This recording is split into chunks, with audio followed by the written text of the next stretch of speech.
классыма қош келіпсіздер. Бүгін біз тағы керемет, күшті диванды тігетін боламыз. Бүгінгі диванымыз Шанхай деген барлықтарыңызға таныс диван. Бұл дивандар әр қазақтың үйінде бар, білесіздер. Шанхай диваны өте удобный, білесіздер, өте жайлы, сондай көп балалы семьяларға өте керек нәрсе. Өйткені ұстайтын жерлері жоқ, аунаса да бала не қылса да өте ыңғайлы диван. Ал ол диванға өте керемет және оңай және тез диванды тігу Асылзат мастер-классында көрсетеміз. Мінекей сол диванның размері, диванның жалпы размері ұзындығы 1,90 екен, қыздар. Ал ені, арқасы, отыратын жері және кішкене түсіп тұру үшін барлығын қосқанда 1,40 екен. 1,40 та 190, бірақ мен 190 қылып алған жоқпын. 1,40 та 2 метр қылып пішіп алдым. Мінекей. Мына жағынан міне 1,40, ал мына жағынан 2 метр.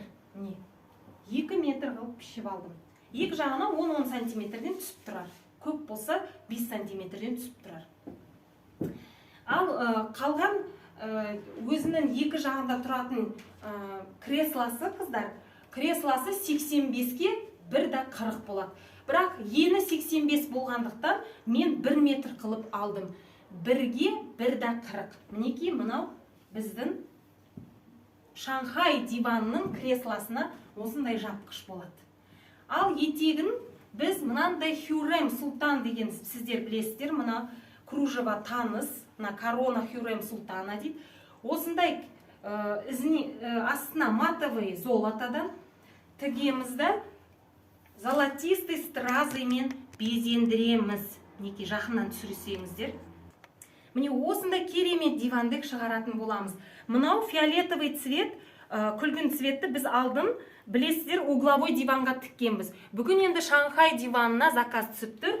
Ал біздің мастер-классымызды соңына дейін көруге тілектеспін.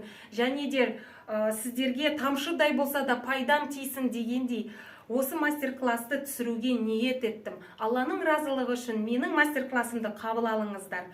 Ал рахаттанып көріңіздер, іске сәт. Құрметті қыз-келіншектер, мінекей біздің мына стеганый велюр, астында мынандай тайып кетпейтін тормозогы бардың ең оңай тәсілі. Бұл 4,5 сантиметрлік, ені 4,5 сантиметрлік мынандай шыт мата алдым. Осыған подсвет қылдым, сәл яркий ашықтауын алдым. Мінекей осыны осыған қойып тұрып, айналдырып, 4 бұрышын тігіп шығамыз. Содан кейін барып кружевамызбен стразымызды безендіріп клиентімізге жүктейміз. Және де видеом соңына дейін көрсеңіздер, Шанхай диванына осы дивандықты төселген фотосын және видеосын менің шортстарымнан көретін боласыздар. TikTok каналымнан, менің Facebook каналдарыма, және де Deluxe Уют Маркет менің астыда ссылкада көрсетіп кеткен Инстаграмда парақшам бар. Заказ берсеңіздер, сол жерге заказ берсеңіздер, WhatsApp номерім жазылған. Қазақстанның түкпір-түкпіріне жібере аламыз. Аллаға шүкір, почтамыз жұмыс істеп тұр. Ал енді кеттік. Ал қыздар, мінекей мына диванымыздан бастаймыз. Диванымыз ең үлкен болғандықтан соның ұзындығынан бастаймыз. Мінекей қалай бастаймыз, сіздер білесіздер, алдыңғы дивандіктерде міне сәл артықтау қылып қойып аламыз матамызды. Мінекей. Және де осы жерін лавкамен бірдей қылып қойып аламыз. Әр мастер-класста мен қақсап айта беремін сіздерге. Және де шаршамаймын айтуға. Мінекей, ұшпа ұш қылып, мына шыт матамызды велюрдің бетіне қойып, және де міне бірдей қылып лавкамен қойып аламыз да зырылдатып, тіке-тікіске саламыз. Ол үшін мынаны ірілетіп аламыз тігісімізді. Мынаны да ірілетіп аламыз, қыздар, өйткені матамыз өте қалың. Длина стежки тоже и ширинасында үлкейтіп аламыз. Пока жіптің светіне мән бермейміз. Кейін сыртына тіккен кезінде фиолетовый түсті жібімізді қоямыз. Кеттік. Бисмилля деп.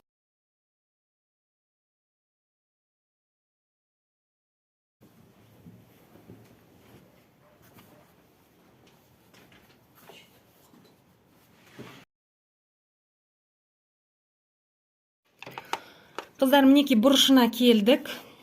До конца тігіп аламыз деймін.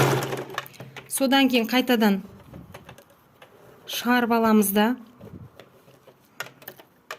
қойып мынаны қайырамыз.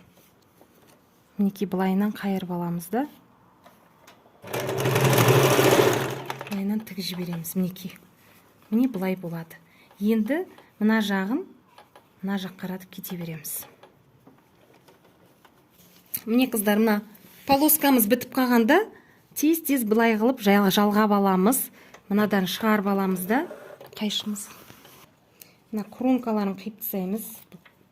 Керек жоқ. Şimdi мынаны қиып тастаймыз. Мінекей бірінші мынаны бүйтіп жалға жібереміз.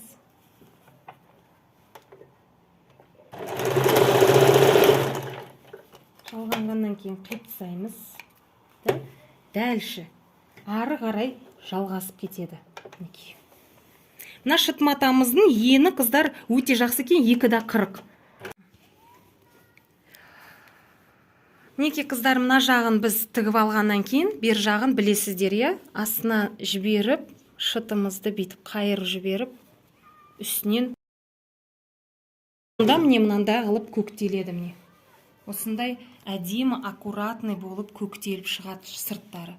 Одан кейін барып біз мына кружевамызды былай инемен тоқтатып аламыз. Бірақтан да бәрін ворсты бір жаққа қарау керек. Дивандың да, креслоның да жапқышының ворстары бірдей болу керек. Сол кезде цветтері бірдей болады. А то біреу қоңырлау, біреу ашықтау болып қалады. Бұл матовый велюрдің сондай қасиеті бар. Сол үшін міне инемен былай тоқтатып аламыз, үстіне стразын қойып, бірдей машинкамен өтеміз, дивандегіміз дайын. Видеомды соңына дейін көрсеңіздер, нәтижесін көретін боласыздар, қыздар. Қыздар, стразымызды сәл ар жаққа шығарып аламыз, тартып кетпеу үшін. Және де мына кестенің астына қоя отырып, лавкамызды мына стразының ортасына қойып отырып, көмектей отырып, тігіп кете береміз. Мінекей, астынан.